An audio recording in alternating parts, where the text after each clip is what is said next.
Uau, glória a Deus. Que bênção, que presença. Eu tenho por certo que você está sendo abençoado aí na sua casa. Eu deixo a minha gratidão a Deus por essa noite, por esse momento. Gratidão à minha amiga Geisa Alexandre por mais essa oportunidade.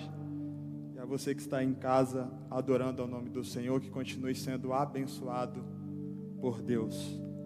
Atos capítulo 28, versículo 6 para a nossa meditação. Rapidinho, eu vou dar quase uma saudação. E quem vai pregar de verdade é a Mayra, que ela que é pregadora. Diz assim, Atos 28, 6. Mas eles esperavam que ele viesse a inchar ou a cair morto de repente. Mas depois de muito esperar, vendo que nenhum mal lhe sucedia, mudaram o parecer. Ou, mudando de parecer, achavam que ele era um Deus. Amém? Grava algo no seu coração. O teu momento não define o teu propósito. O teu momento te conduz ao seu propósito. Eu vou repetir porque de tudo que eu vou falar, se você não conseguir gravar nada, eu preciso que você grave essa frase. O teu momento, ele não define o teu propósito. O teu momento está te conduzindo ao propósito. Pablo, me explica isso. Atos capítulo 28. Qual é o momento que Paulo está vivendo? Simples. Paulo está como prisioneiro. Paulo está sendo levado junto com mais de 200 outros prisioneiros. Porém, Paulo não é um prisioneiro. É apenas um momento que ele está vivendo. E por que Paulo está vivendo aquele momento? Paulo está vivendo aquele momento porque ele está sendo conduzido ao seu propósito. O momento é ruim, o momento é de dor. O momento parece que Deus esqueceu a Paulo. Perceba, por que Paulo está preso? Paulo está preso porque ele estava pregando o Evangelho. Paulo está preso porque ele estava falando de Deus, estava falando de Cristo. E agora ele se depara em um momento em que ele está sendo aprisionado, levado com outros cativos. E talvez se fosse eu e você, iria parar, iria olhar e dizer, mas Deus, qual é o propósito disso? Mas Paulo sabia que aquilo dali não se tratava de propósito apenas, aquilo dali era seu momento, e que aquele momento estava lhe conduzindo ao propósito. Perceba, capítulo 27 de Atos, Paulo está discursando, dizendo, aqui ninguém vai morrer, Deus me deu um propósito, eu vou chegar até César, mas antes de chegar até César, é necessário nós passarmos em uma ilha. Paulo já sabe que Deus tem um propósito com ele. Então ele está olhando e está dizendo, eu estou preso, mas eu não sou prisioneiro. Eu estou preso, mas o meu propósito é ser apóstolo. O meu propósito é ser missionário. O meu propósito é ser alguém relevante na vida de quem precisa. O meu propósito é maior do que o meu momento. O meu momento é prisioneiro, mas o meu propósito é ser boca de Deus em algum lugar. E perceba que Paulo está sendo conduzido ao propósito. Ele não sabe bem aonde é, mas ele diz, é necessário nós passarmos em alguma ilha. É necessário estacionarmos em uma ilha. Fica tranquilo que aqui ninguém vai morrer. O barco vai afundar, vamos perder o mantimento, mas ninguém vai morrer. Eu só estou sendo conduzido ao meu propósito. Mas Paulo, você está preso. Estou preso, mas não sou prisioneiro. Eu só estou sendo conduzido ao meu propósito. Para você entender, eu já vou liberar uma palavra de Deus para você nessa noite. Eu não sei qual é o momento que você está vivendo. Eu não sei qual é o ambiente que você está sendo colocado nesses dias. Talvez esse momento de crise, essa pandemia, talvez é um vírus que está te atormentando, mas calma, a voz de Deus está dizendo, é só um momento, e esse momento está te levando ao teu propósito. A igreja não parou, a igreja não vai morrer, a igreja não vai estacionar, porque a igreja só está vivendo um momento. O momento é de caos, o momento é de crise, o momento é de vírus, e a igreja continua caminhando para o propósito. A igreja continua sendo conduzida por propósito. Não me importa o momento que você está sendo levado, o momento que você está passando. O que me importa é que Deus me mandou te dizer essa noite, você está sendo conduzido ao seu propósito. Mesmo em meio à crise, mesmo em meio aos dias ruins, calma, os dias ruins não definem o teu propósito. Paulo vai chegar a uma ilha e está escrito, é só ler o capítulo 28, e quando ele chega na ilha, está frio e está chovendo. Aí Paulo diz assim, E chegando nós naquela ilha, fomos muito bem recebidos pelos bárbaros, e eles acenderam uma grande fogueira. Opa, calma aí, já estava frio, já estava chovendo, mas a fogueira só é acesa depois que Paulo chega. Eles estão com frio, mas não acende fogueira. Eles estão em um ambiente que está pedindo por fogo, mas eles não conseguem acender o fogo. Mas perceba, quando Paulo chega, a fogueira é acesa. Porque não adianta ver a necessidade, é preciso ter legalidade para poder resolver. E Paulo foi levado à ilha porque Paulo tinha legalidade para acender uma fogueira. A ilha está no frio, a ilha está no caos, a ilha está passando por um tempo de chuva, mas ninguém acende a fogueira porque querem, mas não tem legalidade. Mas quando Paulo pisa na ilha, diz: agora pode acender. Chegou o homem enviado por Deus, que tem fogo, que tem lenha e que ele dá legalidade. Deus enviou Paulo aqui para nós não morrermos de frio. Deus mandou Paulo aqui para nos dizer que ele não nos abandonou. Você não está entendendo, mas o teu momento de caos está te levando em lugares piores do que o que você está vivendo. E aonde você está chegando, Deus está dizendo: ei, o momento dele parece ser ruim, mas é ele que está dando legalidade para acender a fogueira.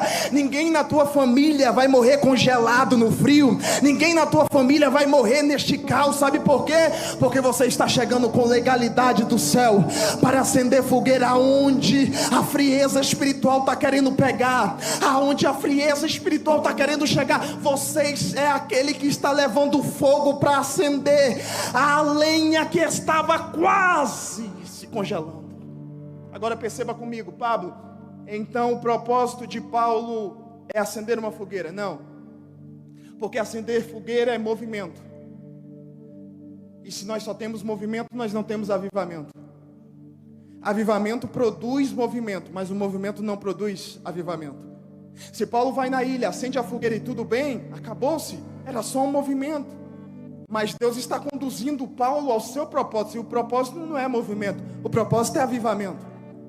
E qual é a diferença? É porque movimento produz movimento, mas não traz vidas. Agora todo avivamento vai produzir movimento, porém sempre vai alcançar pessoas. E perceba que enquanto a fogueira está acesa, ninguém se atenta, mas Paulo já está catando gravetos. A fogueira está acesa, mas Paulo já está catando graveto. Por quê? Porque Paulo sabe que mais difícil do que acender o fogo é manter o fogo aceso. E Paulo sabe que ele tem legalidade, não só para acender o fogo, mas também para manter o fogo aceso. A ilha conseguiu acender o fogo quando Paulo chegou, mas só Paulo sabe como se manter o fogo. Então quando está todo mundo desfrutando do poder, ou melhor, desfrutando do movimento que o avivamento está produzindo, Paulo não está preocupado em desfrutar do movimento, Paulo está preocupado em manter o fogo aceso.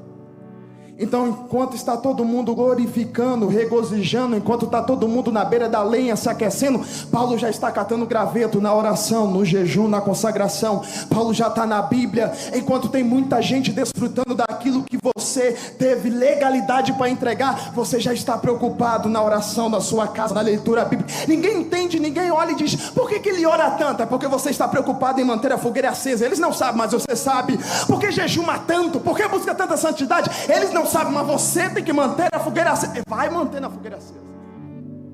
E perceba comigo agora, para a gente já caminhar para o final. Existe uma serpente que está naquela ilha. A serpente não chegou com Paulo, a serpente já estava na ilha. E a serpente já estava na ilha, e ela estava num ambiente propício, porque era frio, gelado, estava escondida e não incomodava ninguém, e ninguém incomodava ela. Porém chegou alguém que tem fogo na vida. E se tem uma coisa que a serpente não gosta, de gente que tem fogo na vida. E quando chega alguém que trouxe fogo, o fogo se acende, e o fogo começa a aquecer os moradores da ilha.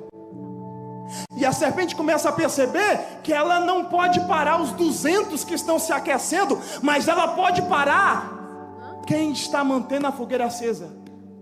Porque existe mais de 200 homens naquela ilha, mas só um está catando graveto. Então a serpente olha e diz: eu não quero os outros 200, eu só quero quem está mantendo a fogueira acesa. Eu vou parar ele. eu vou matar ele, eu vou acertar o meu bote nele. Aí está escrito na Bíblia que quando Paulo está alimentando o fogo, a serpente inquieta por conta do fogo aceso, já não consegue se esconder, então ela ataca e ela não erra o bote. É isso que a Bíblia me deixa em parafusos, com uma interrogação, porque a Bíblia diz, e acertando ela o bote, segurou na mão de Paulo. Ô irmão, se eu estou servindo a Deus, eu quero livramento, mas a Bíblia está me dizendo que alguém que está passando pelo momento de crise, está preso, está caminhando rumo a propósito, a serpente conseguiu lhe atingir. E aí está você em casa agora, assistindo essa live, mas a verdade é que você passou a semana toda reclamando com Deus e perguntando: por que o Senhor deixou a serpente me acertar? Por que o Senhor deixou a serpente me paralisar? Por que o Senhor não fez ela errar o bote? Por que o Senhor deixou essa palavra me acertar? Por que o Senhor deixou as pessoas me acertar dessa maneira? Aonde está o Senhor? Mas perceba o que Paulo faz. Paulo não para e começa a reclamar com Deus. Paulo não reclama com a serpente. Está escrito: Paulo, sacudindo a mão na fogueira, jogou a víbora e ela morreu na mesma fogueira que foram acesos pelos moradores da ilha. Não estou entendendo? Paulo está dizendo assim, ó: aqueles que há muito tempo não te incomodou, acendeu uma fogueira, e na mesma fogueira que eles acendeu, é a mesma fogueira que vai te matar. O resultado do avivamento é que a víbora não vai prevalecer. Coloque essa palavra no seu coração nessa noite. A víbora não vai prevalecer sobre a sua vida. A serpente não vai prevalecer sobre a sua casa. O inimigo não vai prevalecer. Ele acertou o bote, Pablo, mas quem disse que bote mata? Paulo sacudindo, as pessoas já começaram a esperar e dizer: vamos ver quanto tempo ele vai aguentar. Daqui a pouco ele vai parar. Daqui a pouco ele vai estagnar. Daqui a pouco ele não consegue mais ir rumo ao propósito. Só que Paulo sacode a serpente e continua caminhando para o propósito. Paulo sacode a serpente e continua andando para o propósito. E alguém está apostando, porque está aqui na Bíblia, ó: esperavam eles que Paulo fosse parar, esperavam eles que Paulo fosse inchar e cair morto de repente. Mas a Bíblia diz: Paulo sacudiu a serpente e continuou andando para o propósito. E alguém diz: espera que ele vai parar. Paulo continuou andando para o propósito. Eu sei que o inimigo está esperando há muito tempo, olhando para você e dizendo: daqui a pouco ele para de cantar. O inimigo olhou para Geise e disse: daqui a pouco ela para de louvar. Mas enquanto o inimigo está fazendo a aposta, a Geise está seguindo para o propósito. Enquanto o inimigo está fazendo a aposta, você está seguindo para o propósito. A mensagem de Deus para você nessa noite é: você não vai parar, o inimigo não vai te parar, porque o propósito é maior na tua vida.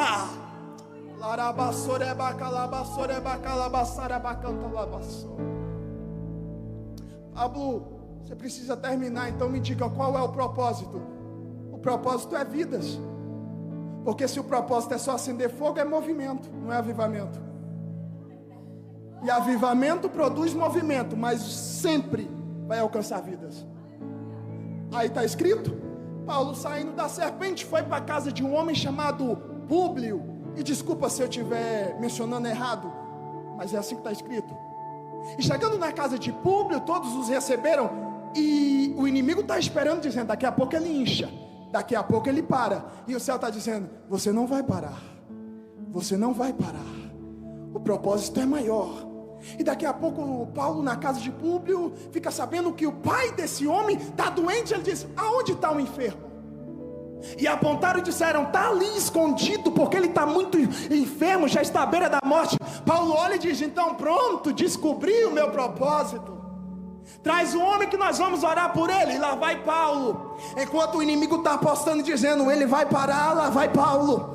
Enquanto o inimigo está apostando: ele vai morrer, lá vai Paulo. Chega no enfermo, ora. E quando Paulo ora, o pai desse homem fica curado. Uma vida é salvo naquela ilha. Mas quando uma vida é salva, começa uma pregação, rumores na ilha.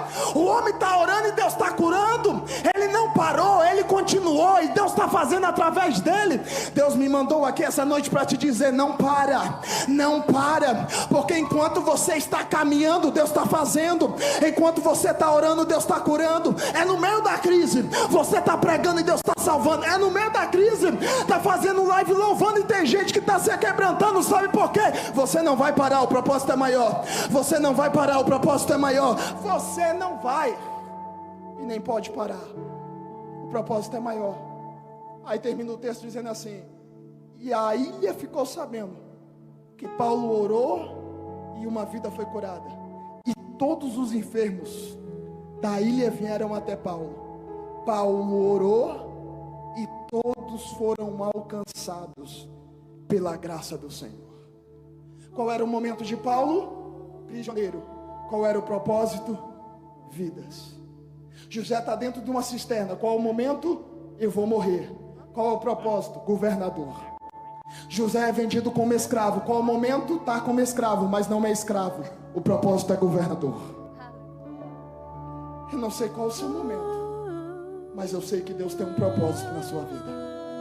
E os céus me mandou aqui essa noite para te dizer: você não pode parar. O teu momento não define o teu propósito. O teu momento está te conduzindo ao teu propósito. Feche teus olhos aí aonde você está agora.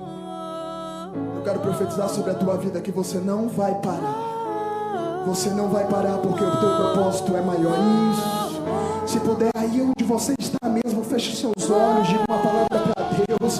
Começa a louvar ao nome do Senhor. Começa a glorificar, sentir a presença dEle. Pablo, a serpente me acertou. O que vai te acertar agora é a glória de Deus nessa sala, nesse quarto, nesse carro, aonde você estiver. A presença de Deus começa a inundar a tua alma.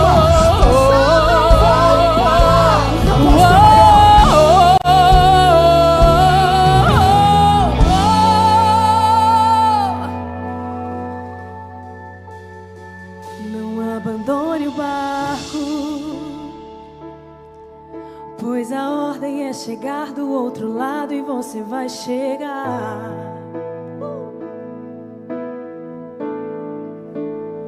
Não abandone o barco, pois